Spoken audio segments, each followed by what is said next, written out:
escola dominical, onde a graça e amor sem igual, para pequenos e grandes também, a todo o povo de Deus.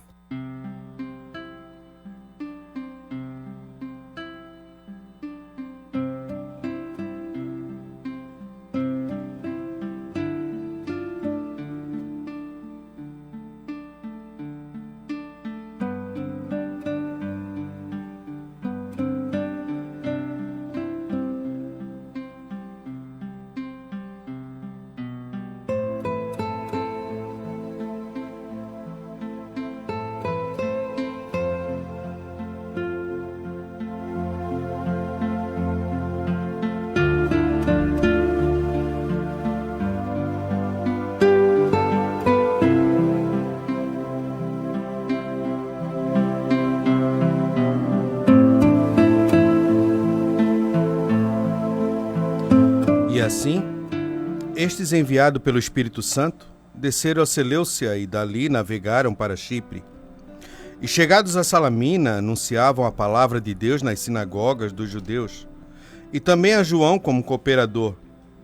E havendo atravessado a ilha até Pafos, acharam um certo judeu mágico, falso profeta, chamado Bar-Jesus, o qual estava com o procônsul Sérgio Paulo, varão prudente. Este, chamado a si Barnabé e Saulo, procurava muito ouvir a palavra de Deus. Mas resistia-lhes Elimas, o encantador, porque assim se interpreta o seu nome, procurando apartar da fé o procônsul. Todavia, Saulo, que também se chama Paulo, cheio do Espírito Santo, e fixando os olhos nele, disse: Ó filho do diabo, cheio de todo engano e de toda malícia, inimigo de toda justiça, não cessarás de perturbar os retos caminhos do Senhor? Eis aí, pois agora contra ti a mão do Senhor, e ficarás cego, sem ver o sol por algum tempo. No mesmo instante, a escuridão e as trevas caíram sobre ele, e andando à roda, buscava a quem o guiasse pela mão. Então, o procônsul, vendo o que havia acontecido, creu, maravilhado da doutrina do Senhor. Livro de Atos, capítulo 13, do verso 4 ao verso 12. E com essas palavras, eu deixo a doce e gloriosa paz de nosso Senhor e Salvador Jesus Cristo. A você que nos ouve de perto e de longe e que nos assiste pelas redes sociais. Que Deus abençoe nessa manhã de domingo, que estamos reunidos para mais uma escola bíblica dominical. Para nós é um prazer ter você do outro lado, junto conosco, para aprendermos um pouco mais da palavra de Deus. Na técnica de som, sempre alegre, feliz, o irmão Claudino Silva. Deus abençoe, irmão Claudino. Junto conosco, o nosso professor, evangelista irmão Eliel Uller. Pai do Senhor, irmão Eliel. Paz do Senhor, presbítero Fabiano. Paz do Senhor, presbítero Claudino. O Claudino sempre alegre, contente, feliz e trazendo bolo. E a todos os nossos irmãos. Deu um problema aqui? Ah, tá. Isso, só regulando aqui. A paz do Senhor, queridos irmãos. Deus abençoe você que está aí pela internet nos acompanhando, assistindo. E a todos os nossos irmãos, independente de onde estejam, o nosso abraço, a nossa saudação a todos os irmãos, né? Os que apenas ouvem ou os que conseguem assistir também, o nosso carinho. Obrigado por estar aí. Ano novo, todo mundo com aqueles propósitos novos de janeiro, para começar o ano bem.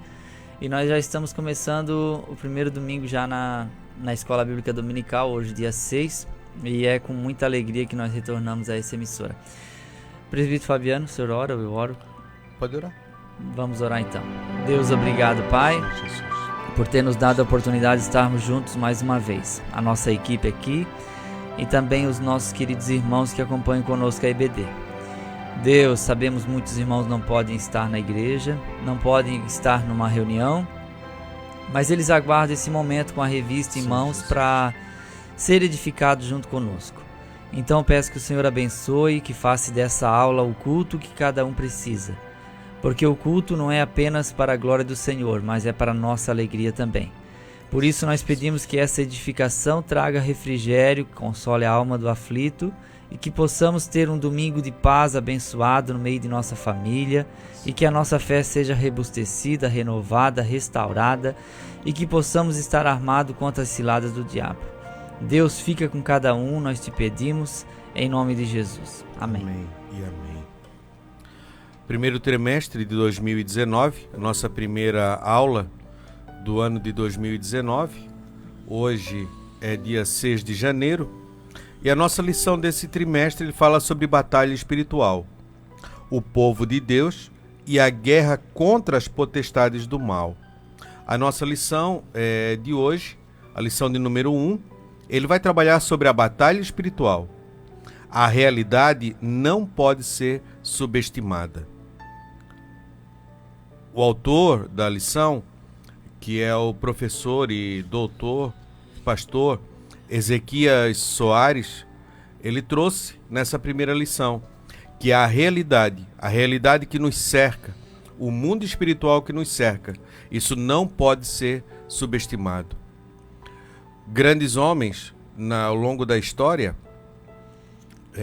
ganharam grandes batalhas, mas subestimaram algumas pessoas e acabaram perdendo uma guerra. Então a gente nunca deve menosprezar ou subestimar, para que não sejamos surpreendidos pelos ardis e as astutas ciladas do inimigo. Devemos estar sempre vigilantes, atentos e ligados, conectados, em contato com o nosso Salvador, para que possamos vencer essas astutas ciladas do diabo. O nosso texto áureo se encontra no Evangelho de Mateus, capítulo 26, verso 41, que diz assim: Vigiai e orai, para que não entreis em tentação. Na verdade, o espírito está pronto, mas a carne é fraca. A nossa verdade prática, a batalha espiritual, é uma realidade bíblica que consiste na luta contínua da igreja contra o reino das trevas. A batalha espiritual é uma realidade bíblica que consiste na luta contínua da igreja contra o reino das trevas. Irmão Eliel, esse texto áureo nosso, do verso 26, se encontra Jesus no Getsemane, na oração do Getsemane, no momento de maior angústia, quando ele chama os seus amigos, onde as trevas estavam realmente se tornando densas, onde a luz muitas vezes não consegue propagar por causa da densidade dela. Você precisa de muito mais força e de muito mais luminosidade para que você possa propagar aí, né? Como uma neblina muito forte, você lança um farol alto, mas ela não consegue transpor aquilo. E ele pede para que seus discípulos estejam com ele junto orando, lutando essa guerra junto. Mas era tão difícil que eles chegaram a adormecer. E ele coloca isso, vigiai e orai, né? Esse momento difícil, e é o momento que devemos estar vigilantes. Mulher. Essa expressão de Jesus, ela saiu exatamente no momento de maior dor, que seria precedida pela crucificação já logo no dia seguinte. Então, o Getsemane, ou Getsemane, significa lugar de moedura, né? O lugar onde se prensava a azeitona para fazer o azeite. E nesse lugar geográfico, Jesus se encontrava em grande angústia. Essas expressões foram usadas exatamente nessa condição de muita dor. Alguns acreditam que o texto que Deus fala para Adão, e ela te ferirá o calcanhar, se refere exatamente a isso. Jesus pisa na cabeça, mas a serpente fere o calcanhar. Então, para alguns, esse ponto de Jesus, que alguns entendem como momento de fraqueza, entre aspas aí, se possível, passa de mim esse cálice, né? Nada mais é do que um momento de muita angústia e de muita batalha espiritual. Então a batalha espiritual ela é inegável. Jesus não foi poupado de batalha espiritual. Pelo contrário, creio eu que ele foi o mais atacado, né? Aquele papo que o diabo fazia festa porque Jesus morreu, aquilo ali não está na Bíblia, gente. ele não queria que Jesus morresse. Então Jesus morrendo, ele sabia que a promessa iria se cumprir e a derrota estava garantida. Então ele não queria isso. Mas a expressão é: vigiai e orai, para que não entreis em tentação. Se nós ignorarmos a tentação, ela não vai deixar de existir por causa disso. Se nós ignorarmos a batalha espiritual, ela não vai deixar de existir, ela vai continuar existindo, porque é a realidade do cristão. Ninguém foge a uma batalha espiritual. Você pode até fugir de país, de um lugar geográfico, mas de batalha espiritual não. Eu escrevi algumas coisas aqui sobre o falso profeta, sobre a importância de nós entendermos sobre a vigilância, sobre essas coisas, porque o falso profeta, ele não fala sobre santidade. Então é bom a gente prestar atenção nisso. Por que não fala sobre santidade? Porque ele não é santo. Ele não fala sobre pecado, porque ele ama os seus próprios pecados. Ele não fala sobre tentação, porque ele não se importa com a resistência. O falso profeta não fala de justiça divina, porque ele não acredita na justiça divina. Mas ele gosta de falar sobre amor, porque é melhor um Deus que ama do que um Deus que pratica a justiça. Porque se eu estou errado, o amor de Deus é muito melhor do que sua justiça. Então, a tentação, ela é real. Então, estamos aqui para avisar-nos, todos nós, uns aos outros, sobre essa questão e da importância da vigilância, porque o nosso adversário, o diabo, como diz a Bíblia, agora palavras minhas, não dorme de touca. Então, nós não podemos achar que ele é o cachorrinho simplesmente inofensivo. Nós temos que encará-lo como inimigo. E como é que a gente encara o inimigo? Não vira as costas, não facilita, não dê sopa pro azar, né? E isso tudo a gente tem que fazer. Isso se chama vigilância. Vigilância. Até um ponto que você colocou ali, o amor, irmão Eliel. Até porque o amor desse falso profeta, ele produz morte, né? É como aquele pai que passa a mão na cabeça do filho que faz as coisas erradas e não corrige. E lá no futuro ele vai produzir morte sobre a vida desse filho. E o mesmo Deus que quando Jesus sai do batismo ali de João, ele disse: esse é o meu filho amado, em Sim. quem me comprazo, é o mesmo Deus de Isaías lá, 53, que disse: e agradou Moelo, né? Porque aquela parte que Jesus passou fez dele e deu a ele todo o reino e todo o poder. Qual o pai que deixaria o filho ser exposto numa praça pública, menosprezado, tendo ele o poder sobre todas as coisas? Por uma única razão: era necessário que isso acontecesse. Então eu não estou dizendo que Deus não ama. Deus ama, mas Deus também é justiça. Claro. Então as duas coisas amam juntas. Sim. A justiça é uma continuação do amor de Deus. Assim como a repreensão é uma continuação do amor do pai. Eu sempre ameaço meu filho quando ele está aprontando, eu digo assim, escuta aqui.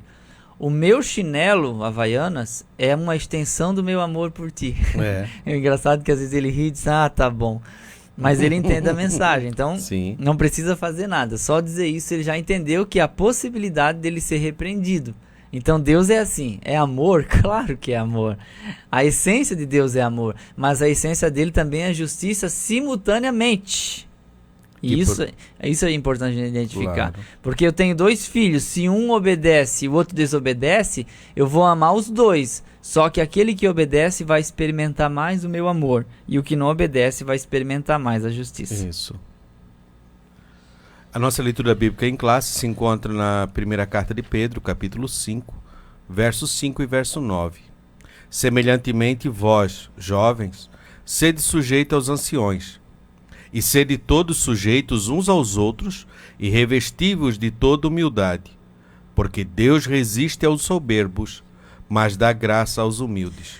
Versículo 6. Humilhai-vos, pois, debaixo da potente mão de Deus, para que a seu tempo vos exalte. Lançando sobre ele toda a vossa ansiedade, porque ele tem cuidado de vós. Sede sóbrios, vigiai, porque o diabo, vosso adversário, anda em derredor, bramando como um leão, buscando a quem possa tragar. A qual resisti firmes na fé, sabendo que as mesmas aflições se cumprem entre vossos irmãos no mundo. Eu destaquei aqui: revesti-vos de toda humildade. Talvez essa seja o mais difícil, porque quando toca em duas áreas da nossa vida, é muito difícil nós revestirmos de humildade para vencer.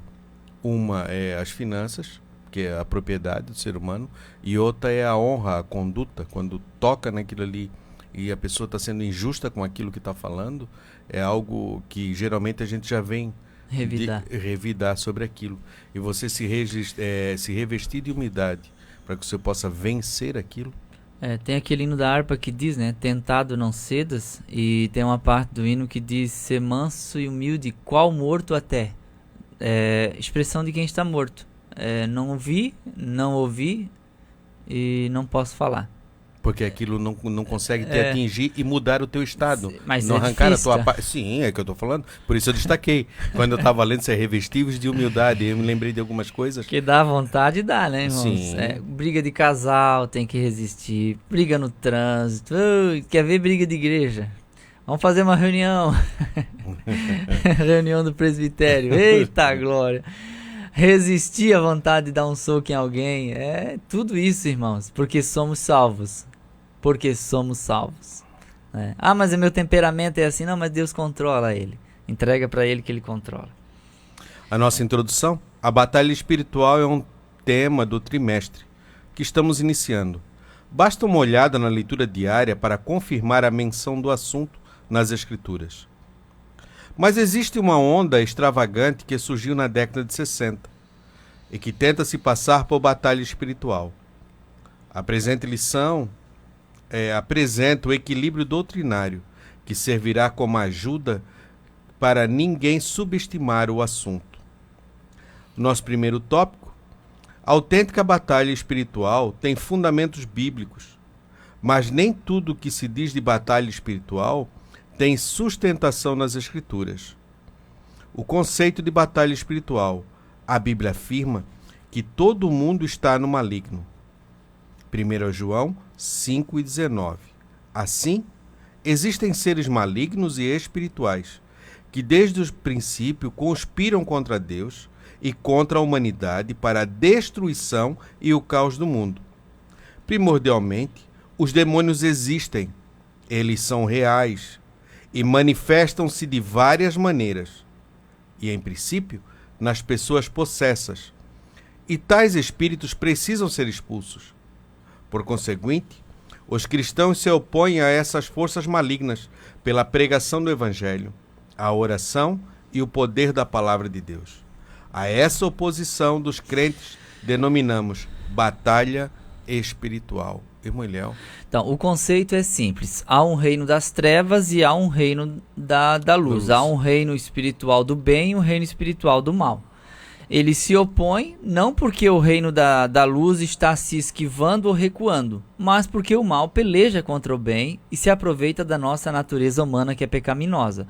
Então a gente vê isso lá no Jó, né, quando fala sobre Satanás que veio entre eles, entre os anjos, e se apresentou perante o Senhor e tal, fez a acusação.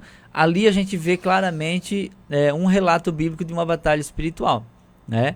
Quando nós vemos a visão de Micaías, né? Quando vemos, por exemplo, naquela mesma passagem sobre o espírito mentiroso que o diabo ia introduzir, quando chega no Novo Testamento a guerra de Jesus com os demônios frente a frente, os apóstolos, né? Que nas suas viagens missionárias, principalmente Atos dos Apóstolos, então é inegável, batalha espiritual é uma realidade. Mas eu não estou sofrendo luta, irmão Eliel. De repente é porque você não está lutando.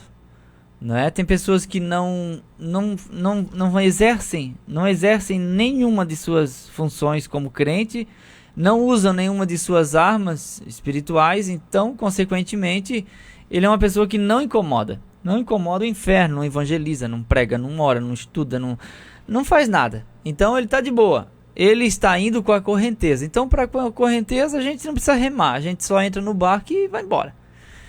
Mas quando a gente decide ir contra a natureza, quando a gente luta contra a nossa vontade, contra um vício, contra uma sociedade, contra um sistema, a gente começa a sentir o arrepio da força contrária na batalha.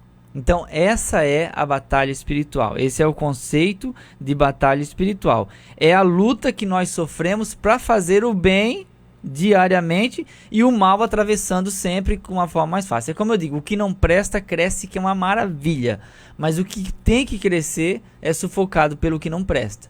Então Paulo fala sobre isso em Romanos, quando ele fala sobre o bem que eu quero fazer eu não faço, e o mal que eu não quero, esse eu faço, porque ele está falando da sua natureza que luta contra isso. Então assim, o que a gente vai entender hoje aqui é sobre os extremos principalmente. Por quê? Porque tem que haver um ponto de equilíbrio. Nem tudo é Deus, nem tudo é o diabo e nem tudo é o homem. Então quando a gente vê pessoas que dizem que batalha espiritual tudo é o diabo, a gente já fica com o pé atrás, porque tem coisa que é decisão minha. Sim. Fui eu que fiz a escolha. Consequência. Deus não te obrigou a casar com essa mulher, com esse homem. Você casou porque você quis, foi você que escolheu. Ah, mas é que o diabo colocou. Não. Ah, mas porque Deus... Não, foi a sua escolha. Você escolheu. Você escolheu. Não é? Então, e tem coisas que realmente é possessão do mal. E não adianta você ir em médico, bater raio-x, não aparece em tomografia, ressonância. É uma possessão, é um mal, é alguma coisa ruim que através da oração, né? Então a batalha espiritual ela é uma realidade, não tem como evitar isso. E tem coisas que é ação direta de Deus, aí contra essa, meu amigo, não tem como. Jó 9,4, ele é sábio de coração, poderoso em força, quem endureceu contra ele teve paz. Então não adianta lutar contra Deus, foi o que Deus falou, Jesus falou para Saulo. Saulo, como ousas recalcitrar contra os meus aguilhões? Não adianta, é dar soco em ponta de faca, você só se machuca. Então a gente tem que descaracterizar aquilo que está de uma forma errada caracterizado em nós, o nosso preconceito, a nossa metodologia de batalha espiritual, se estiver equivocada, precisa passar pelo crivo da palavra, para evitar o quê? Os extremos e trazer tudo para o equilíbrio, para que nós possamos colocar tudo na mesa e procurar entender onde está o erro. Porque às vezes a pessoa muda 300 vezes de igreja e diz que o problema é a igreja. Muda 300 vezes de colégio e diz que o problema é o colégio. Muda de cidade e diz que é o espírito que está naquela cidade que é ruim. Mas e se você enfrentar isso com a arma certa? Será que não vai mudar a história? Então isso é o conceito de batalha espiritual. Aí, claro, tem o conceito aqui, uma realidade bíblica na sequência. Se o Fabiano quiser comentar, fica à vontade. Uma realidade bíblica. O tema principal da primeira epístola do apóstolo Pedro é o sofrimento do crente por causa do nome de Jesus. Esse sofrimento resulta da nossa contínua luta espiritual contra o pecado e contra o indiferentismo religioso. Mas, ao encerrar a sua epístola, o apóstolo esclarece que tudo isso parte de Satanás e seus agentes. Sede sóbrios, vigiai, porque o diabo, vosso adversário, anda em derredor, bramando como leão, buscando a quem possa dragar. Sóbrio é alguém que ele tem consciência plena. Sim, ele não tem está discernimento sob efeito de álcool e figuradamente ele está de nada consciente. que tire a sua consciência, o que pode lhe perturbar ou das suas faculdades mentais. E vigiai, você está atento a um ponto que está te afligindo. Porque olhar, você olha para todo lado. Mas se algo lhe chamou a atenção, você fixa naquele ponto até que você possa discernir aquilo ali e cuidar para que aquilo não venha contra você. Né? E vigiai, porque o diabo, vosso adversário, anda em derredor. Os anjos andam ao redor. Sim. Mas Satanás ao derredor. Em volta, né? Em volta. Espaço circundante. Isso. O bramando como leão, muitas vezes, irmão Eliel, dá a entender que seja como algo que te produz medo, mas muitas das vezes não, porque ele diz aqui como um leão, porque o final, o que ele quer com a astúcia dele é te dragar, é te tirar da presença de Deus, é fazer você pecar contra Deus. É o que acontece lá Balaão e Balaque. Enquanto ele paga lá para fazer o encantamento, o feitiço, a maldição, o que ele diz? Quando ele vai abrir a boca, o próprio Deus muda a palavra na boca do profeta e faz abençoar. E por 3 vezes acontece. Chega no final, qual é o conselho do profeta? Olha, não tem como. A única maneira é fazer eles pecar contra Deus. E aí a consequência vem sobre eles. Legalidade, né? Isso. E tudo que o diabo quer na nossa vida, muitas vezes, é produzir essa legalidade para que ele possa atuar na nossa vida e nos destruir. E aí que a gente deve estar vigiando e sóbrio.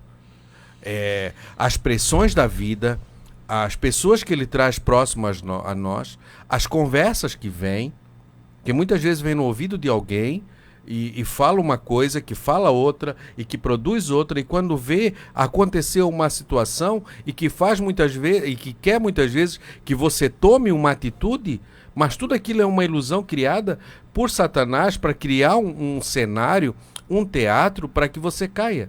Por isso que eu coloquei revestivos de humildade.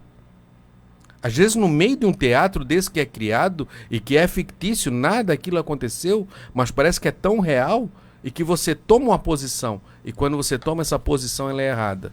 E aí você cai. Então ele anda ao derredor criando essas estratégias e muitas vezes falando para você, olha, o que você está aí resistindo, isso é errado. Quando nós vimos aquele filme A Paixão de Cristo, de Mel Gibson, passou há uns anos atrás, e quando Jesus está no tronco e os soldados romanos o estão chicoteando, você vai ver um ser que representa Satanás, com uma criança no colo, andando ao redor, e enquanto Jesus está levando as chicotadas, ele está passando a mão e acariciando aquela criança, como se dissesse, cadê o teu pai? Eu cuido do meu filho. Por que estás passando por isso? Por que estás te submetendo a isso? Há necessidade? Aquilo ali é uma tentação clara. Claro que aquilo ali é um filme, é uma representação, mas muitas vezes na nossa vida é isso. Coloca-se uma situação dizendo, para que tu está lutando tanto? Para que tu está orando tanto? Tu não estás vendo diante dos teus olhos que nada disso adianta? Essa pessoa não vai mudar, aquilo não vai acontecer, e tenta a todo tempo nos desestimular. Então diz assim, confia, esteja firme e crê. Se creres, verás a glória de Deus. E é tudo que Satanás tenta derrubar. Bramando como um leão é derrubar a nossa crença, a esperança, e fazer nós frouxar as nossas mãos para que ele possa triunfar. Então que estejamos firmes e atentos. Irmão Eliel? A questão da realidade bíblica é porque Pedro falou para os cristãos da época que ele escreveu a respeito do sofrimento da perseguição. Eles morriam por amor a Cristo. A perseguição era imperial. Então, em qualquer ambiente que eles chegassem, que houvesse uma vilazinha, os crentes poderiam ser rechaçados, assassinados, que não havia advogado, não tinha lei, não tinha júri, não tinha nada disso. Então, nesse contexto histórico de perseguição, ele que vai escrever essa epístola sobre a perseguição do diabo.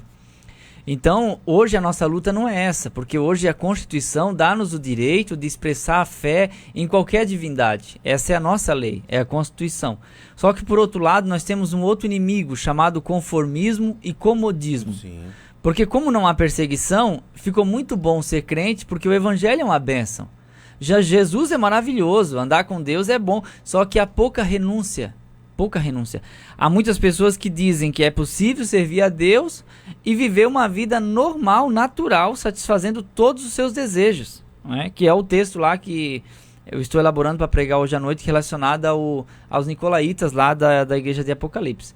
Porque os nicolaítas, basicamente era isso, né? Você tá na igreja, mas não precisa seguir as regras morais, você pode viver do jeito que você quiser, uma vida sem regras. Então, tem muitas pessoas que pensam assim, mas esse conformismo, esse comodismo, que eu também chamo aqui de sedentarismo espiritual, ele é grave e ele acaba se tornando algo muito degradante a longo prazo. E aí o culto fica insuportável, a denominação fica insuportável porque não há uma prática do cristianismo bíblico. Há um grupo de cristãos nominais. Então nós corremos o risco de acarregar o nome, representar, mas muito mal o reino de Deus. Por quê? Com a boca falamos que servimos a Jesus, mas as nossas atitudes mostram que o caráter é outro. Então isso gera uma controvérsia dentro do evangelho. E isso não é batalha espiritual, isso é uma entrega ou um pôr em discreto aquilo que nós chamamos de batalha espiritual. Então é uma realidade bíblica. Pedro falou sobre isso, Paulo lutou contra tudo e todos, Jesus lutou contra um sistema religioso que trazia uma guerra muito grande, porque havia um espírito de religiosidade falsa, aparente, e Jesus lutou contra isso. demonstrando isso na prática, e isso foi uma coisa extraordinária. E isso segue até hoje. A Bíblia diz, todos que querem viver piamente padecerão perseguições. Eu estou sendo perseguido. Evidentemente que sim, você está incomodando o inferno, o diabo, e está indo contra aquelas pessoas que se dizem crentes e não são. Então, o fato de você existir e respirar já incomoda. Porque não é que você vai simplesmente colocar no rosto das pessoas, isso aqui vocês estão fazendo errado. Só você fazer o certo já incomoda, porque põe uma diferença. A mesma coisa, quem detesta a claridade, acende uma luz na escuridão. Sim. Vai incomodar, entende? Então é isso que a gente tem que entender. Mas é porque quando eu não era crente, eu tinha dinheiro, eu tinha facilidade para fazer tudo, eu tinha muito amigo, agora eu tenho uma dificuldade de ter amigos. É possível que isso aconteça, porque os seus familiares, eles vão recusar-se a se relacionar com você, porque você mudou. Você não é mais a mesma pessoa. Essa semana, irmã, eu conversando com uma irmã, uma anciã da nossa igreja, e uma mulher de oração, e por muito tempo está no círculo de oração até hoje, e já há muito tempo também está no círculo de oração, e passou por muitas batalhas, e ela falou uma coisa interessante para mim. Ela disse assim: irmão Fabiano, no meio da batalha tu precisa ter palavra. É no meio da batalha que a gente tem que ter palavra. Se você não tiver a palavra de Deus na tua boca, tu não consegue vencer. E aí ela trouxe sobre Davi, que Davi, mesmo no tempo de angústia, ele vinha: em ti, Senhor, eu confio. Eu sei que de ti vem o escape. Eu sei que está na tua mão. Eu sei que tu és poderoso. Eu sei que tu é maior do que isso.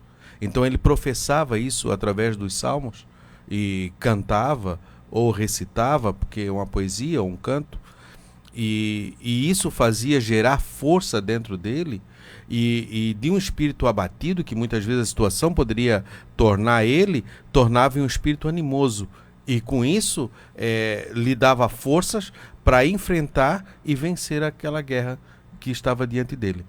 Então, uma das grandes armas que o crente deve ter é o crer e o verdadeiro ensinamento das Escrituras, e saber o Deus que ele serve. O tamanho do Deus que ele serve, que é grande e é maior do que tudo, e que tem todo o domínio. Não é que ele está numa guerra com Satanás, mas ele tem domínio sobre tudo. A nosso segundo tópico? Eu acho que ainda falta o que não é batalha, né? O nosso terceiro o terceiro subtópico, né? O que não é batalha espiritual. O que geralmente se chama de batalha espiritual por alguns é um modelo não bíblico e nocivo à fé cristãos. Um dos mentores dessa doutrina pensam a Bíblia aqui e ali e adaptam as passagens selecionadas para ajustá-las às suas próprias experiências. Trata-se de uma cosmovisão abrangente de culturas antigas como a Mesopotâmia, do Egito, influenciada pela magia e pelo ocultismo. Era na época um mundo cheio de forças ocultas, em que os homens viviam procurando se proteger de deuses e demônios malévolos. É uma estrutura muito próxima do ocultismo contemporâneo, com a doutrina dos espíritos territoriais, maldições hereditárias hereditária ou de família, com os rituais de libertação. Aí, Manuel, pode vai escorrer ou vai encarar? Não, depois eu... Não, é que assim, o que acontece?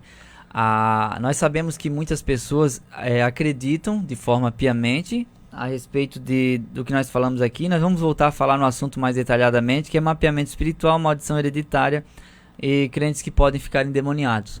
Então é chamado de batalha espiritual. Mas eu entendo que muita gente segue essa linha de raciocínio no campo das experiências, e há outros que estão extremamente bíblicos, ortodoxos, e procuram dar a interpretação ao texto que não esteja, evidentemente, relacionada à prática desse ensino. O que nós temos que manter o equilíbrio sempre, lado esquerdo e direito, é a questão assim, dos extremos em relação a tudo demônio ou tudo Deus, não é? Então, assim, eu acredito que nessas questões aqui, que esse conjunto de ensinamentos, que também é chamado de batalha espiritual por alguns, é uma estratégia. Eu suponho que ser uma estratégia. Eu concordo que seja apenas uma estratégia. O que não podemos fazer é tornar a estratégia uma doutrina. Tá? Por quê? Porque no campo das experiências é inegável e irrefutável que através do mapeamento espiritual, que nós vamos depois definir melhor, através de sei lá, uma maldição hereditária que já vinha na família e foi feito um trabalho de libertação, uma campanha de oração, e isso foi desfeito. Então eu acredito nesse poder do Espírito Santo para neutralizar isso, tá certo?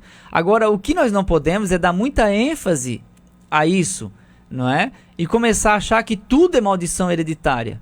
E começar a pensar que tudo está relacionado a mapeamento espiritual. E aí a gente corre o risco de sair muito fora da Bíblia.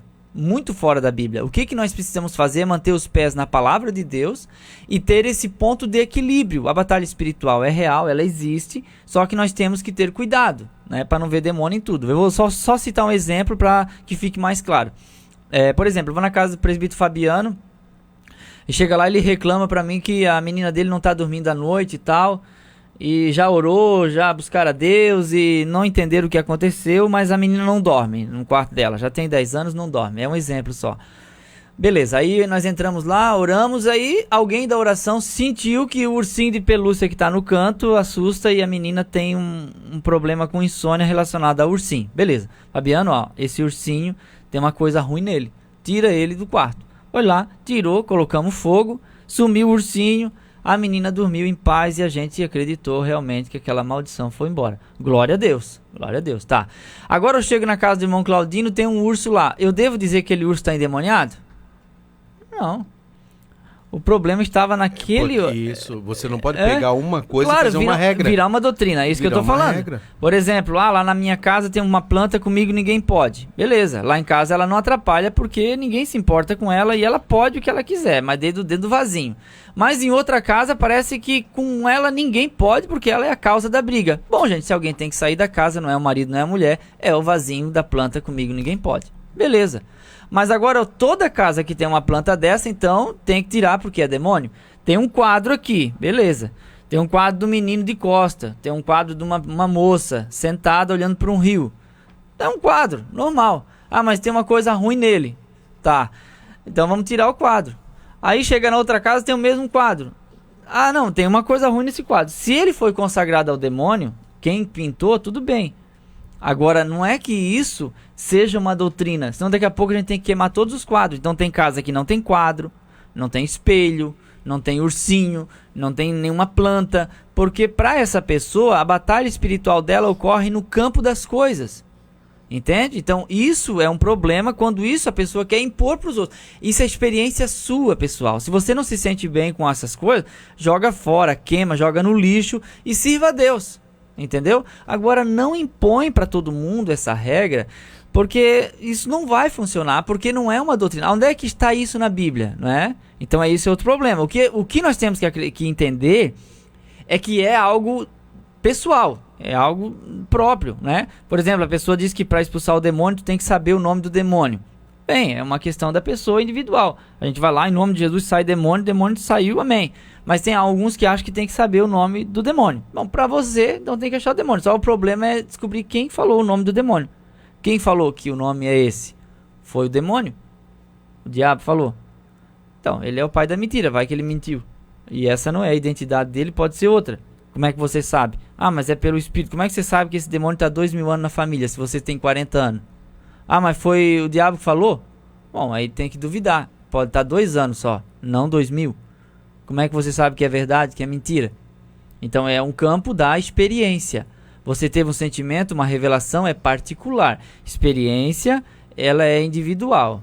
Você teve a sua experiência, amém. Eu não posso negar aqui a possibilidade de pessoas que voltaram no passado, na sua vida, e conseguiram buscar uma cura para um trauma. Isso é inegável. Então o que acontece às vezes com o radicalismo contra qualquer tipo de espírito familiar, por exemplo, de achar que isso não existe de jeito nenhum.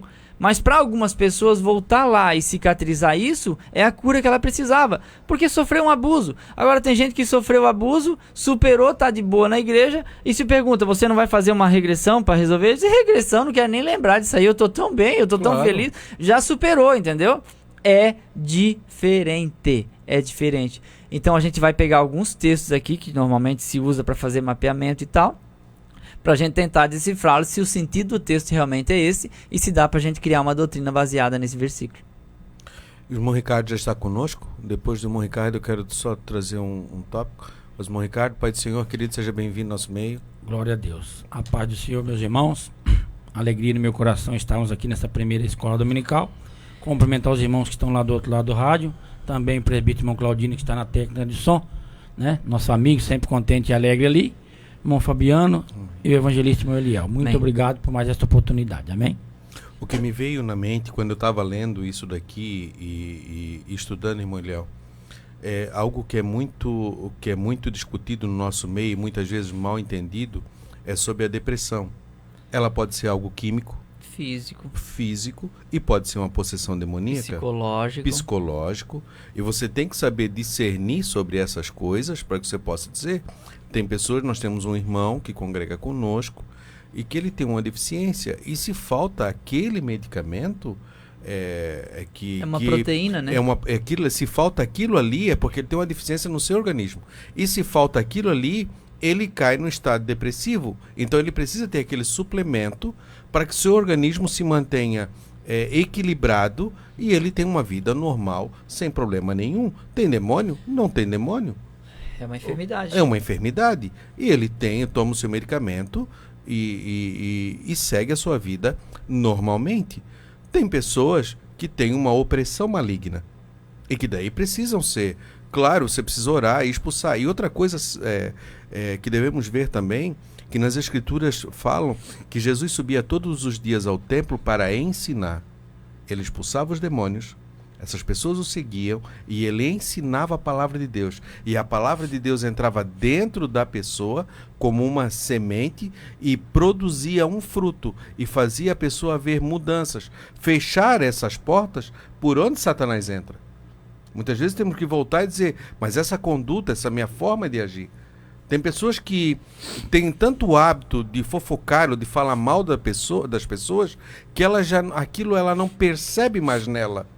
Então ela precisa que através da palavra ela venha compreender e mudar o seu jeito de ser para que o inimigo não utilize mais ela para prejudicar outras pessoas. Tem que haver uma mudança de conduta, de comportamento, e isso só vem pela palavra de Deus. Então, desculpa, Ricardo, mas a questão é que às vezes a gente joga a criança junto com a água do banho. Uhum. Então a gente tem que tomar esse cuidado e procurar discernimento dentro da palavra de Deus. As experiências, elas ocorrem, elas existem, mas a gente tem que distinguir certinho e não criar doutrina. Eu sonhei essa noite. Bom, eu sonhei isso e aquilo.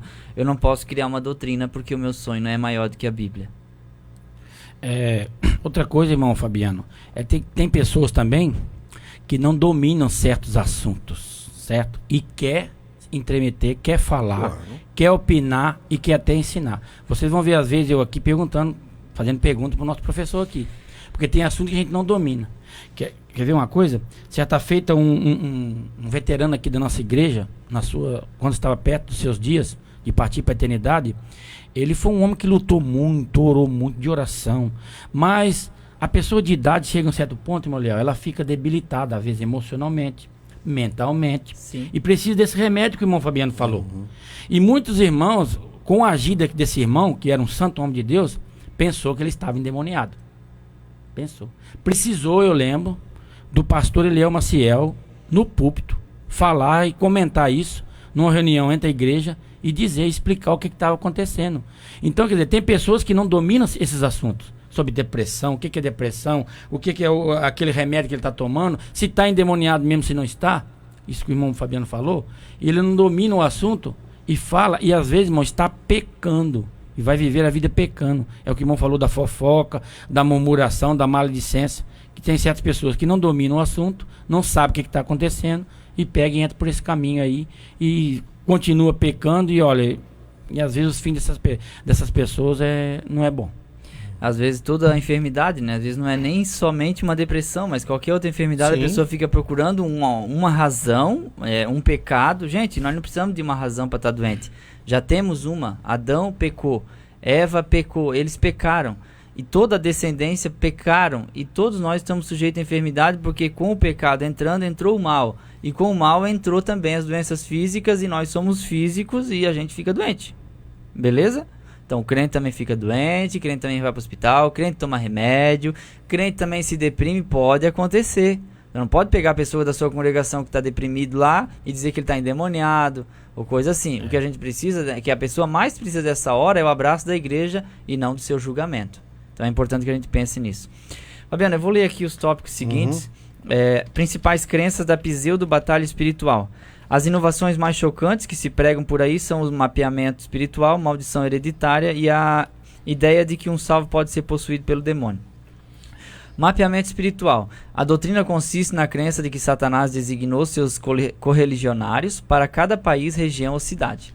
O evangelho só pode prosperar nesses lugares quando alguém cheio do Espírito Santo expulsar esse espírito maligno, e em decorrência surgiu a necessidade de uma geografia espiritual, o mapeamento espiritual.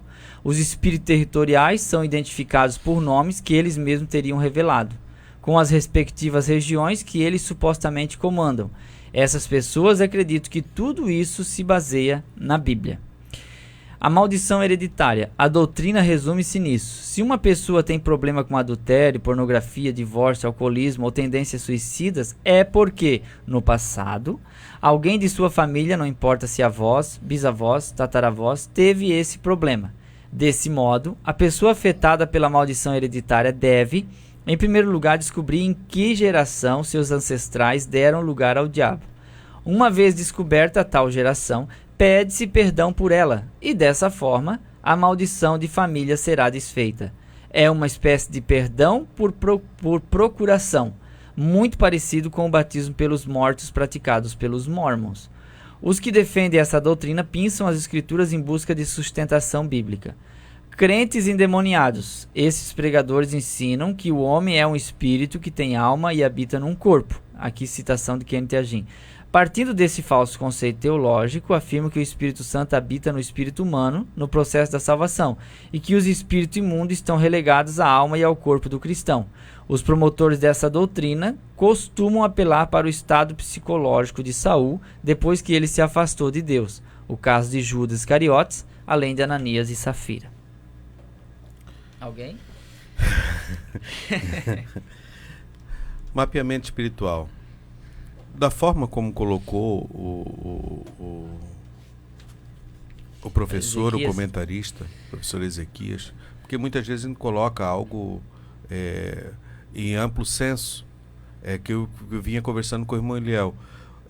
Um açougueiro, um cirurgião e um microcirurgião, todos eles trabalham com carne. O nosso corpo físico é carne. Você vai pegar um açougueiro, ele pega um boi, ele destrincha um boi, ele corta lá as peças de carne inteiro e pronto. Só que ele não distingue certo cada itemzinho que está ali. Ele vai tirar as peças inteiras e fatia. Mas ele é um açougueiro, trabalha com faca. Tem aquele cirurgião, que ele faz uma incisão, faz uma cirurgia, ou faz um corte, e ele conserta, ele arruma uma parte maior. Mas tem aquele que é o microcirurgião.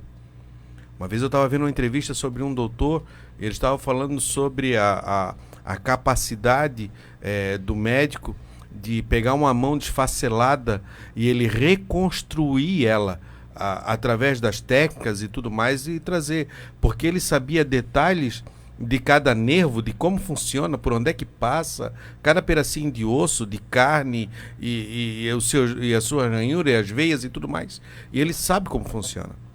Então, o mapeamento espiritual, nesse termo, tem partes e partes, mas eu como o irmão Ricardo Mendonça, nós saímos nas casas e a gente tem as experiências, e como o irmão Ricardo falou, experiências não são regras, experiências são algo que se manifesta na hora e o Espírito Santo te dá as estratégias certas para que você possa vencer aquilo.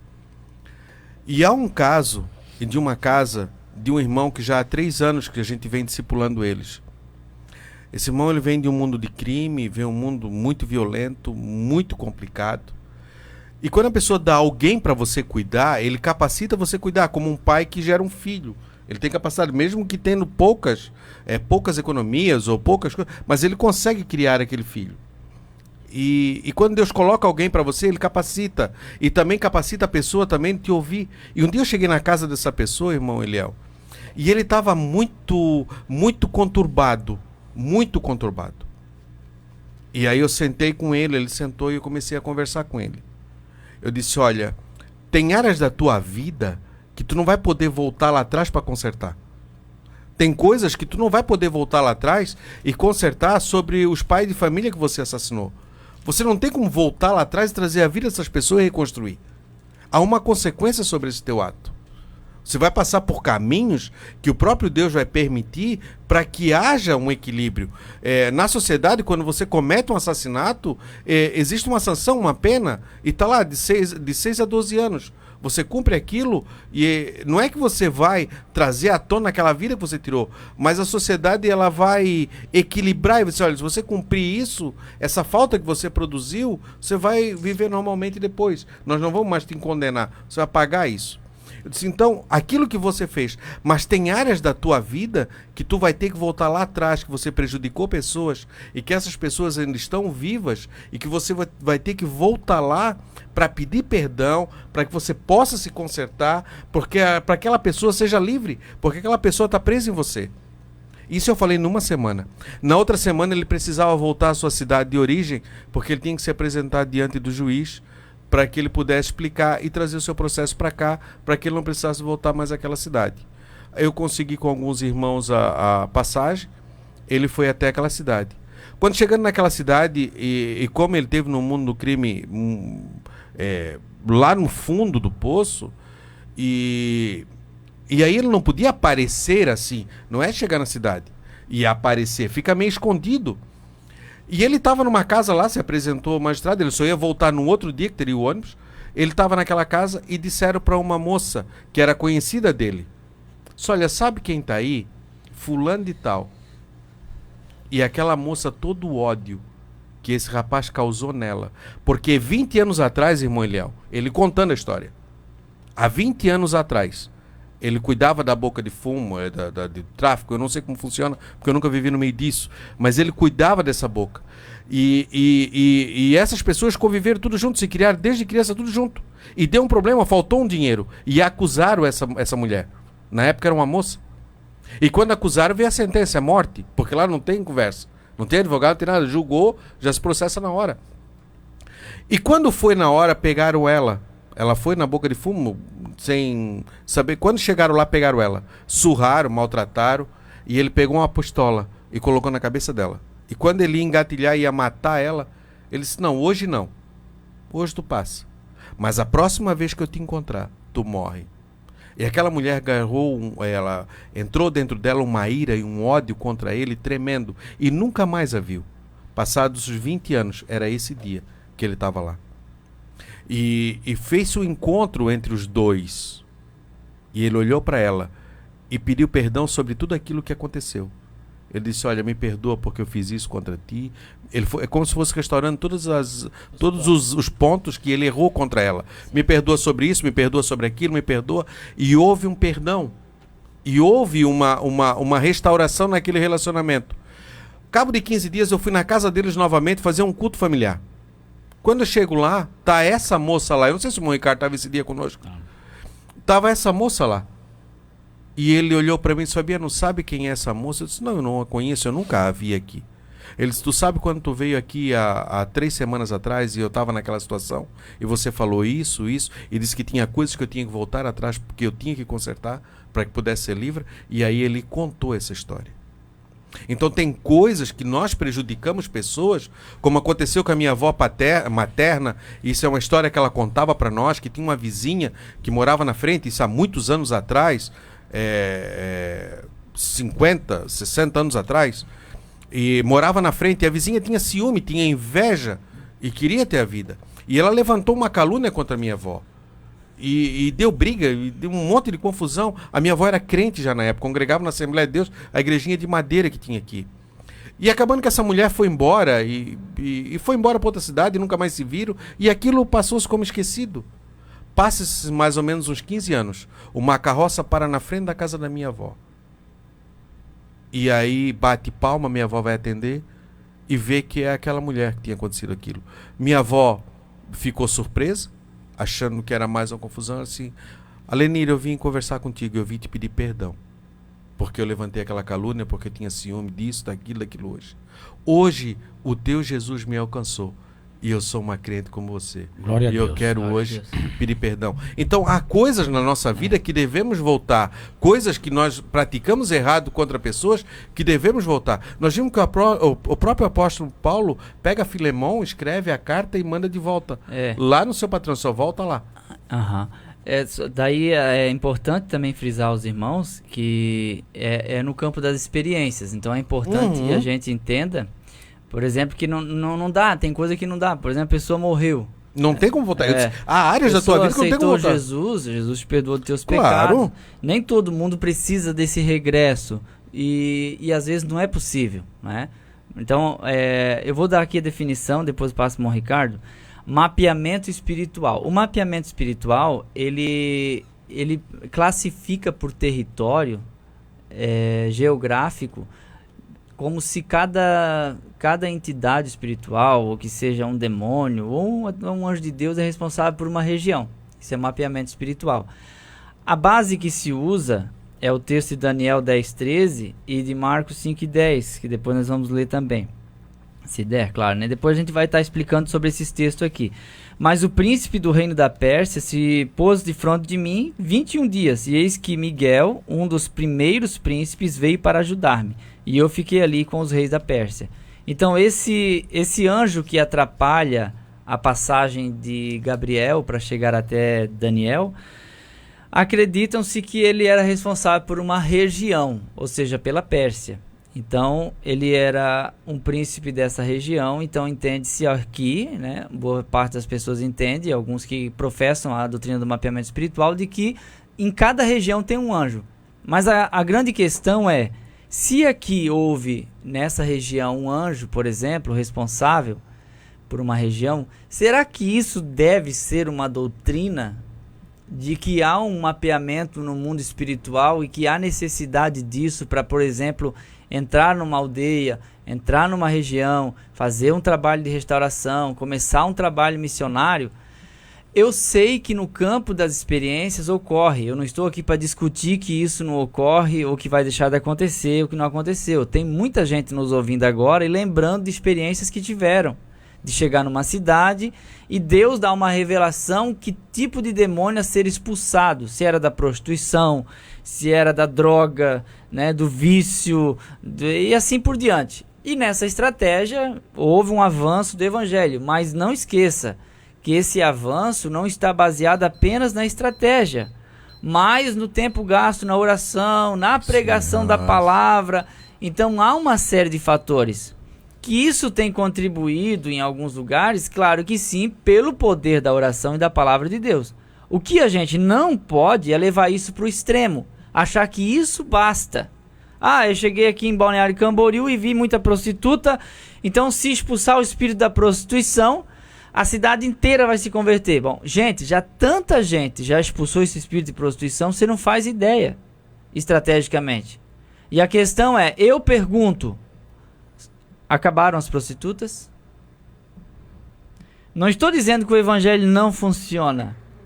Estou dizendo que a estratégia por si só, por mais melhor que seja, ela não é tudo. Ela apenas complementa e ela funciona no âmbito da experiência. O que eu não posso fazer? É pegar esse versículo de Daniel 10:13 e criar uma doutrina só baseada nele. Não, irmão Léo, tem Marcos 5:10. Bom, aí nós vamos ver que Marcos 5:10... Se nós olharmos o texto paralelo de Lucas, que é a mesma passagem, os demônios não pediram para ficar na região. Eles disseram que não queriam ir para o abismo. Depois a gente vai falar sobre isso também. Mas vai repetir porque depois a gente vai estar embasando isso. Mas o que eu estou querendo colocar aqui como definição é para que você entenda o que é mapeamento espiritual. Só que existem muitas questões que ainda não foram respondidas, que é difícil de responder. Por exemplo, Balneário Camboriú tem o quê? 50 e poucos anos? Sim. Camboriú tem Isso, quase ela 150. saiu daqui, né? Foi desmembrado, né? Então, quando era uma cidade só, tinha só um demônio, então. Aí desmembraram. Daí Foi outra guarnição pra lá. Aí teve que vir outro demônio para assumir o outro campo que emancipou, que é Balneário. Então, são respostas difíceis, né? Por exemplo, tem aqueles que agora tá me ouvindo, não, tem um demônio que atua aqui e um atua lá. Por isso que lá tem prostituta, Camboriú não tem. Bem, gente, é simples. Balneário Camboriú é uma cidade turística, vem muita gente de fora. e quem vem de fora tem mais facilidade de catar uma prostituta porque está longe da família, longe dos amigos e é uma pessoa estranha no lugar. Cambori, uma cidade dormitório, o povo se conhece, a prostituta que ficar parada numa esquina, todo mundo vai saber onde é que ela mora e, consequentemente, ela vai ficar envergonhada. Então, ela sai daqui para fazer ponto lá e o pessoal que vem de fora pega ela porque ela é uma desconhecida para ele. Basicamente, é isso no âmbito natural. No mundo espiritual, é claro que a prostituição atua muito mais em Balneário. Camboriú, o problema é pedofilia, droga e assim por diante, porque, né, é uma outra situação, é um outro contexto geográfico, né? Mas é claro que o mundo espiritual existe. É claro que tem demônios em presídio. É lógico que tem demônios em hospitais, na política.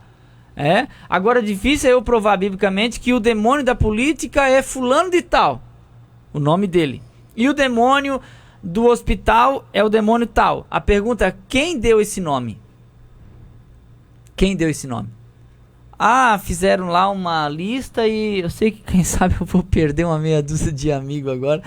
Fizeram uma lista lá e tal, e foi pego lá das religiões afros e foi colocado esses demônios. Bom, é isso que eu falo mais uma vez. Esses nomes estão na Bíblia? É isso que eu estou falando. É simplesmente experiências estratégicas. Não coloque como Bíblia. O problema é quando a gente começa a ouvir muito e a gente... Aí agora a necessidade de pedir perdão a todas as pessoas que você teve relação sexual para ser perdoado? Claro que não, irmãos. Mas tem gente que acha que tem que pedir perdão. Você imaginou, se eu nunca tive outra mulher, mas vamos supor que eu tivesse, toco o telefone lá em casa, atendi, alô, é a fulana, quero te pedir perdão que ela veio atrás daquele muro, aí tal... Eu nem me lembrava mais. É só uma suposição, claro. Aí desliguei, a minha esposa: quem era, Eliel? Gente, confusão se instalou, né? Não tem condição. Eu sei que isso não é uma doutrina, entendeu? Mas isso pode gerar um problema. O Claudino tá fazendo sinal que eu ia apanhar. É claro que é uma suposição, irmãos. Eu casei com a Kátia, só tive ela de namorada e pronto. Mas vamos supor que eu tivesse isso, né? Porque se a gente ensinar isso pra você, irmão, não tem cabimento. A necessidade, quando você se sente incomodado com aquilo, quer pedir perdão, é claro, o Fabiano citou o exemplo. Vai lá, pede perdão, perdoe, seja curado do trauma. Mas lá no retiro espiritual, fui lá e me encontrei comigo mesmo, fiz um encontro com Deus, revi minhas questões, meus conceitos, e daí eu decidi mudar, deixei de ser fofoqueira, de ser faladeira, de ser ladrão, de ser trapaceiro. Amém, isso é uma transformação. Não vou dizer que isso não ocorre. Quem pode garantir que isso não ocorre? Ocorre. O que a gente tem que tomar cuidado é achar que isso deve acontecer com todo mundo. Eu nunca fiz retiro espiritual, nunca fiz regressão psicológica, nunca fiz mapeamento espiritual, não tô nem aí. Meus pais separaram, depois voltaram a viver juntos, os pais da Kátia separaram, nunca mais voltaram, e a Kátia e eu estamos 20 anos casados e não temos vontade de separar, a gente vive bem. Nunca precisei expulsar espírito familiar, não precisou porque eu não sei... Eu nunca quis esse espírito ruim.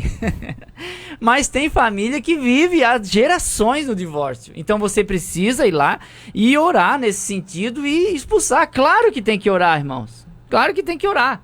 Mas não para todos. Mulher tem que expulsar. Expulsar o quê? Pois eu tô bem. Minha família tá bem. Eu estou 20 anos casado com a mesma mulher e a gente tá tranquilo. Claro que a gente não sabe o dia de amanhã, nós somos falhos, somos humanos, evidentemente, não estou dizendo que nunca vai acontecer um problema, mas o que eu estou dizendo é que, graças a Deus também, aquele que está em Cristo, nova criatura é, as coisas velhas passaram, tudo se fez novo. Amém, irmão? Amém, restaurou, Deus limpou, chega, o teu passado morreu, acabou. Mas se algumas pessoas estão incomodadas, como o Fabiano falou, é interessante que faça então uma busca e procure resolver essa questão. E em último lugar, a questão do crente endemoniado. Parece que hoje eu estou falando sozinho, mas só para complementar. Depois nós vamos falar de novo isso aqui, irmão, nos últimos 3 tópicos. Crentes endemoniados com base em Saul, com base em Judas Iscariotes, Ananias e Safira e tal. Mas só que o pastor Dr. Kenneth Hagin, quando ele fala a respeito da distinção de que meu espírito pode estar cheio de Deus, alma e corpo do demônio, é uma distinção que, no meu ver, é equivocada, porque a Bíblia diz que nós temos que manter irrepreensível espírito, alma e corpo. Nós somos tricotomitas, mas nós somos uma só pessoa. Tiago diz que não tem como sair 2 águas da mesma fonte, ou doce ou salgada. A Bíblia diz lá em 2 Coríntios 6 que é ou Cristo ou o diabo, ou luz ou trevas. Por que da mesma pessoa pode estar endemoniada e cheia do Espírito Santo? Não tem como. Oh, não tem lógica. Aí eu vou dizer que uma pessoa que está endemoniada, ela está apenas endemoniada no físico e na alma, e o espírito está cheio de Deus. Essa pessoa está cheia de demônio. Ela vai estar cheia de Deus quando for liberta. Aí eu concordo. Porque aí você vai dizer assim, né, mas eu trabalho com campo de batalha espiritual e nós fazemos esse tipo de terapia e trabalho e regressão e tal, e tal, e tal. Aí eu te pergunto uma coisa. De cada 100 pessoas que conseguem a libertação, quantas permanecem libertas? Que não têm recaídas? Qual a porcentagem? Você já fez essa conta? Ai, mulher, muita gente tem recaída, evidentemente. Você está vendo? Então isso complementa, mas não é tudo. A pessoa que passa por isso precisa de algo mais e um fundamento melhor. Palavra de Deus. Né? Palavra de Deus é importante para que a gente tenha solidez na nossa construção. Para de falar agora. Amém.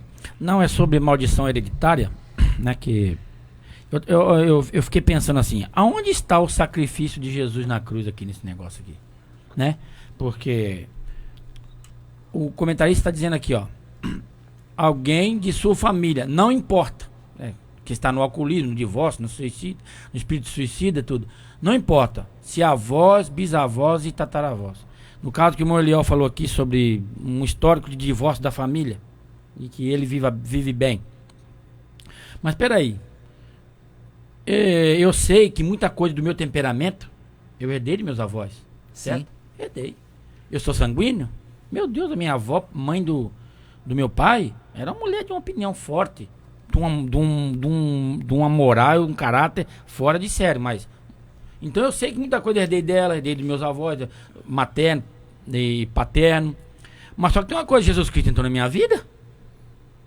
Jesus Cristo entrou na minha vida. Eu não tenho mais nenhuma obrigação com aquilo, certo? Com alguma briga, com alguma desavença, ou com algum costume, algum vício que os meus antepassados tiveram. Porque Jesus entrou na minha vida, aí eu fiz aquilo que o irmão Eliel acabou de dizer. Deixei a palavra de Deus fluir na minha vida. E outra coisa, eu quero ser praticante da palavra. Então eu vivo bem com a minha esposa, não vou divorciar dela. Também não faço histórias que meus avós contavam dos meus bisavós e tataravós fizeram, eu não faço, porque Jesus tomou conta da minha vida. Então essas coisas, essa maldição hereditária, eu acho que ela é quebrada na cruz do Calvário, porque se a pessoa viver e entender a vontade de Deus na vida dela e deixar Deus fluir plenamente na sua vida. Outra coisa, por isso, irmão Eliel, que eu digo uma coisa, às vezes o irmão Eliel fala que eu vou perder amigos, mas um pouco de tudo que acontece na igreja hoje e que as pessoas botam a culpa numa maldição hereditária é porque a palavra de Deus não está sendo também ensinada da maneira que se faz necessário, certo? Porque tem igreja aí, igrejas que são fundadas cada hora, cada dia aparece uma nova aí, ensinam coisas, entra, por exemplo, pelo caminho, aquelas que frisam muito a prosperidade do crente, aquelas que frisam muito, e esquece essas coisas, deixa de lado, e os crentes estão doentes, às vezes, espiritualmente, dentro da igreja. Por quê? Porque não tem uma alimentação sólida, não sabe como é que vai lidar quando a adversidade bater na porta. Aí vai, não, mas que o avô dele era assim. Claro, ele já tem o temperamento do avô, já tem o temperamento do bisavô. Aí não tem uma base sólida na palavra de Deus. Aí quando essas coisas aparecem para ele, ele vai pegar e vai negar a Deus com aquela ação, vai deixar de servir a Deus por causa daquilo. É porque o avô dele era assim? Não. Não pode usar a muleta genética, né? É claro. Porque diz que o nosso sangue até pernilongo tem. Então, às vezes a pessoa fica dizendo que porque eu tô assim por causa da minha mãe. É as minhas escolhas também, né? Eu conheci crentes, irmão Eliel, crentes que se converteram, que a mãe xingava palavrão, falava palavrões o dia inteiro. A mãe não morreu, não era crente. E ela se converteu.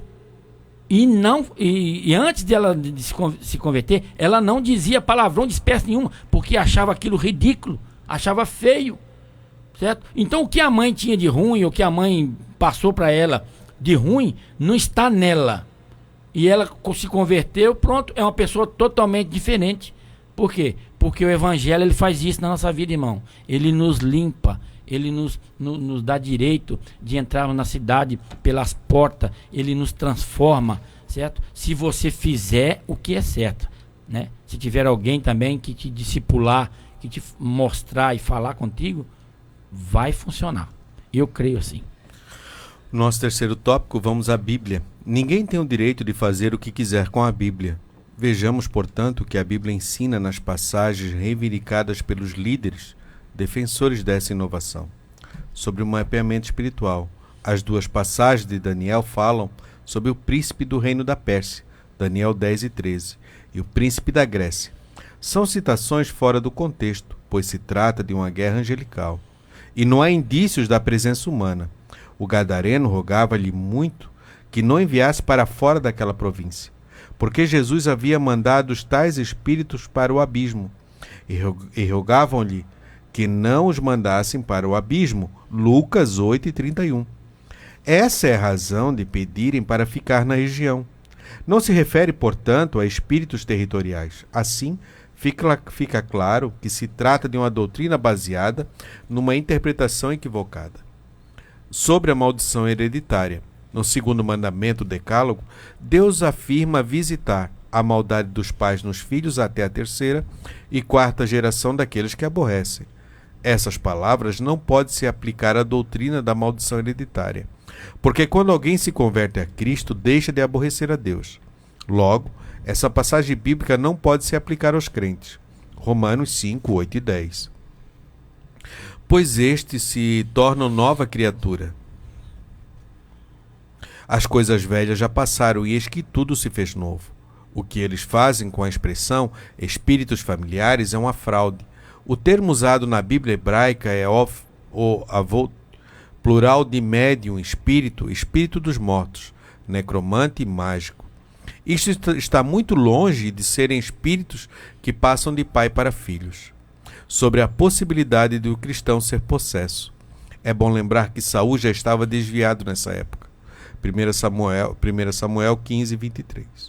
Além disso, a Bíblia não fala de um demônio, mas que o assombrava um espírito mau da parte do Senhor. Quem foi que disse que Judas Iscariote era crente? Foi Jesus quem disse: não vos escolhi vós os 12? E um de vós é o diabo. Isto dizia ele de Judas Iscariote. E quando Ananias e Safiras, a Bíblia declara que eles mentiram ao Espírito Santo, e não que ficaram possessos. Os crentes em Jesus têm a promessa de Deus, e que o maligno não lhe toca. 1 João 5,18. O homem, segundo a Bíblia, Jesus disse que um espírito não tem carne nem ossos. Se o espírito não tem carne nem ossos, logo se conclui que não é verdade que o homem seja um espírito. A Bíblia declara que Deus formou o homem do pó da terra, soprou em seus narizes o fôlego de vida, e o homem foi feito alma vivente. Isso mostra que o ser humano é uma combinação do pó da terra com o sopro de Deus. O Senhor Jesus se fez homem, pois o Verbo se fez carne. Voltamos de novo e aqui pouco mais fundamentado, né? Isso. Só voltando um pouquinho antes ali, sobre o que eu falei sobre a da visita familiar e sobre aquela mulher que visitou, é porque dentro deles havia essa angústia e que aquilo vinha como acusação, e foi para que houve uma limpeza naquela área. E como o irmão Eliel falou também, quando nós vamos ver o filho pródigo, ele cai em si. E quando você cai, algo está errado. O que está errado é isso. Então eu preciso arrumar. Mas que não seja como regra de conduta, né? Irmão Eliel, pode... Sobre o texto de espíritos familiares, Isaías 8 e 19. Quando vos disserem, consultai os que têm espíritos familiares, e os adivinhos que cheireiam ou chiureiam, que murmuram, falam em voz baixa, né? Não recorrerá o povo ao seu Deus, a favor dos vivos, interrogar-se-ão aos mortos? Aqui não é uma sugestão. Na verdade, é uma pergunta confrontativa. Vão agora entrevistar os mortos pelos vivos? Então, a questão do espírito familiares é a questão da versão corrigida, da palavra, de onde vem a palavra médium, que nós lemos aqui, que o presbítero Fabiano leu. Então, o texto na linguagem de hoje diz assim, ó, Isaías 8:19, algumas pessoas vão pedir que vocês consultem os adivinhos e os médiums, que cochicham e falam baixinho. Essas pessoas dirão, precisamos receber mensagem dos espíritos, precisamos consultar os mortos em favor dos vivos. Isso não é um ensinamento. Isso é uma declaração de que eles estariam ouvindo esse tipo de pensamento. Então não é para usar esse texto como base para isso. Na questão da maldição hereditária se usa muito, visitaria a maldade dos pais nos filhos até a 3ª e 4ª geração. Primeiro temos que entender que uma 3ª e 4ª geração no contexto patriarcal, Deuteronômio 6:5, 5:6, de Êxodo 20, versículo 5, nós sabemos que 3ª e 4ª geração ainda estavam na mesma casa. Certo? Então, porque como a Deus ele classificava muito por famílias durante esse período patriarcal, visitar a maldade nos pais e nos filhos não significa, no nosso ponto de vista exegético, que o filho vai ser punido pelo erro do pai, diretamente por Deus. Mas que ele vai colher um mau caráter pelo exemplo que ele recebeu de casa. Então Deus visita no sentido de fazer o acompanhamento para ver se esse filho é duro quanto o pai. Nós vemos na história de Israel que filhos tiveram pais terríveis, idólatras, né, como o pai de Josias, e ele foi um homem bom. Entende? A gente vê da mesma família, que todos são viciados, todos são traficantes, e tem um lá que não é crente, mas não é viciado, não é traficante e trabalha honestamente. Isso está cheio de situação. Aí eu pergunto, por que a maldição pegou um e não pegou o outro? Que nem crente é. Então é uma outra questão. Então a bênção é até 1000 gerações. E eu não sei por que as pessoas costumam falar mais de maldição. E aí, para eu dizer que esse filho vai receber a maldição do pai como castigo, eu vou ter que dar uma boa explicação para o texto de Ezequiel 18, né? Que fala que cada um vai responder pelos seus próprios erros, seus próprios pecados. Então, Ezequiel 18, essa Bíblia nova aqui demora um bocadinho para achar. 18 e 18. Seu pai, porque fez opressão e roubou os seus bens do seu irmão e fez o que não era bom no meio do seu povo. Eis que ele morrerá pela sua maldade. Mas dizeis, por que não levará o filho a maldade do pai? Porque o filho fez juízo e justiça e guardou todos os seus estatutos e os praticou. Por isso, certamente viverá. O pai morre porque era mau. O filho vive porque era justo. Aí eu não posso pegar isso e classificar. Não, ó, tem que ser assim. O meu filho ele vai ter que ser pastor, professor? Claro que não. Ele vai ser o que ele quiser ser. A gente vai ensinar a palavra de Deus como eu estou ensinando. Mas a escolha é dele. E o texto lá que fala que cada um dará conta de si mesmo a Deus. Romanos 14:12. Cada um dará conta de si mesmo a Deus. Será que Deus vai me amaldiçoar por causa do meu pai, por causa do meu avô, por causa do meu bisavô? Será que eu tenho que fazer um pedido de perdão pelo meu tataravô que eu nem conheço? Como é que eu vou saber que ele errou? Quem que vai me dizer isso? É Deus? É uma pessoa? É um demônio? É a Bíblia? Porque quem conhece a minha geração? Então é importante analisar sobre isso. E a questão do cristão estar endemoniado, nós somos uma pessoa só. Então eu acho até engraçado alguém dizer uma coisa dessas, porque Jesus disse que espírito não tem carne nem ossos. Então o espírito não é uma pessoa, nesse caso do homem. Ele é um componente de uma pessoa que tem alma e corpo. Só um espírito não é gente. Como só o corpo também não é gente, um morto tá lá o corpo. E tem só carne, uma alma também não? Tem uma alma penando. Não tem como. Não tem como. O espírito está com Deus. E a alma no mesmo corpo. Então, Saul já estava desviado, Judas Iscariote foi chamado de diabo por Jesus, e a gente sabe que Ananias e Safira, eles não estavam endemoniados, mas eles mentiram para o Espírito Santo. Aí é outra história. Tem gente que mente, mas não está endemoniado. É a prática da mentira, não é? É difícil você dizer que o mentiroso está endemoniado. É complicado. Porque hoje em dia, irmãos, olha, a gente sempre imagina o demônio aquele que fica babando, rosnando, querendo arrancar a gravata dos outros. Mas tem demônio pregando, fazendo oferta, o pastor Donizete falou isso, né? Levando a oferta embora e ainda a gente dá glória a Deus. É aquilo que o pastor Lucier, certa feita, dando aula ali, falou. Que um determinado cidadão pregou numa igreja evangélica em São Paulo e recolheu uma oferta de 15 mil reais. E quando ele terminou de recolher a oferta, ele tirou a camisa, a roupa dele em cima do púlpito e tava com seu corpo todo tatuado, com demônio, com tudo, chamou: vocês são todos uns idiotas, uns otários. Eu não sou crente de coisa nenhuma. Eu não sou de nada. Eu vim aqui para provar para vocês o quão você está distanciado desse Deus que vocês pregam aí. E pegou a oferta, jogou lá e foi embora. E desmascarou aquilo ali. Mas qual é o maior problema nisso tudo? Que vendo o que falta no nosso meio é uma coisa chamada discernimento espiritual. Você discernir as coisas, saber o que é cada coisa em seu lugar, para que você não seja enganado.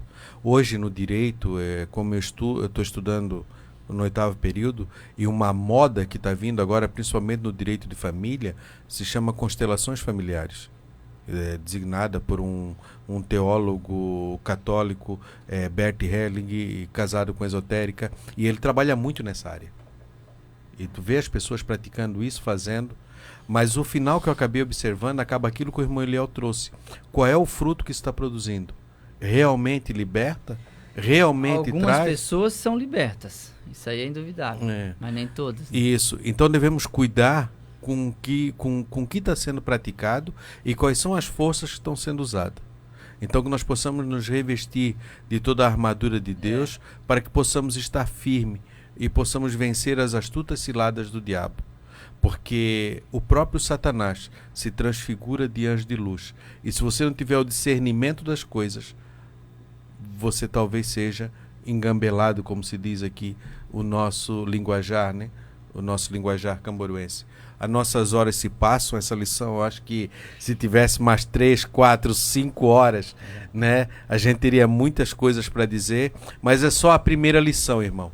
Esteja conosco, esteja ligado, teremos mais 12 lições ao decorrer do trimestre, e o Espírito de Deus estará conosco, nos auxiliando e nos ajudando.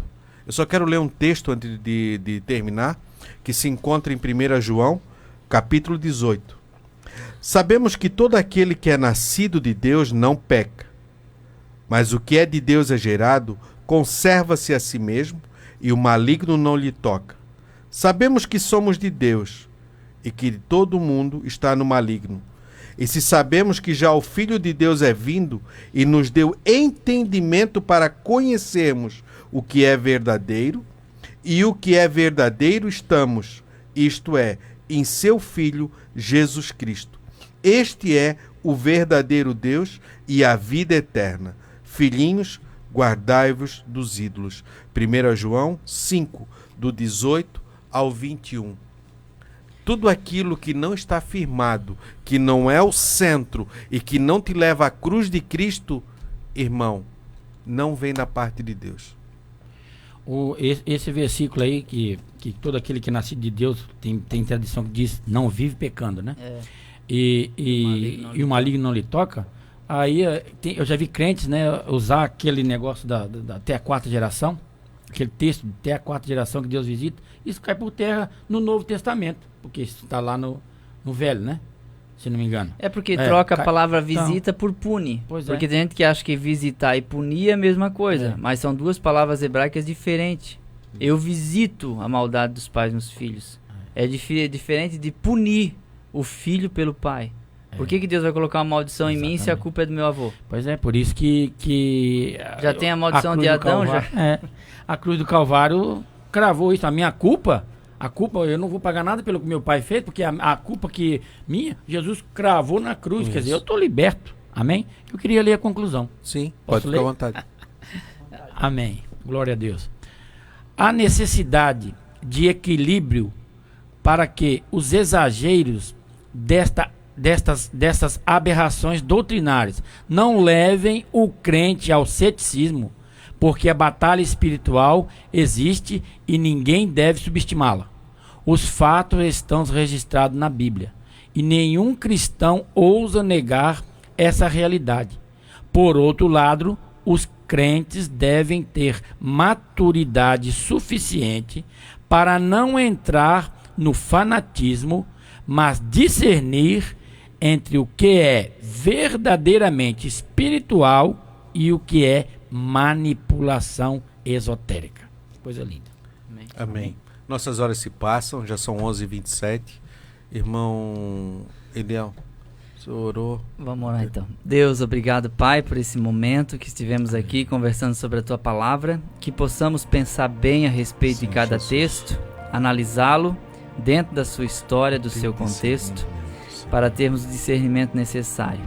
Que a Tua obra continue prosperando nas mais diferentes regiões, que essa é a nossa vontade. Que se há um mal que está imperando no mundo, chama-se Satanás, que precisa ser expulso de cada região de verdade mesmo, para que o Teu reino se estabeleça e que a Tua obra seja concluída e feita com sucesso. E se o problema são os homens, Senhor, como diz alguém, que o problema da obra são os obreiros, que o Senhor venha restaurar-nos, colocar nosso coração alinhado contigo. Nós entregamos tudo a Ti para que o Senhor venha curar nossa alma. Em todas as áreas nós Te agradecemos, Pai. Amém e amém. E amém. Pai do Senhor, até semana que vem. Vim estudar com os professores que muito nos quer bem. Acabamos de apresentar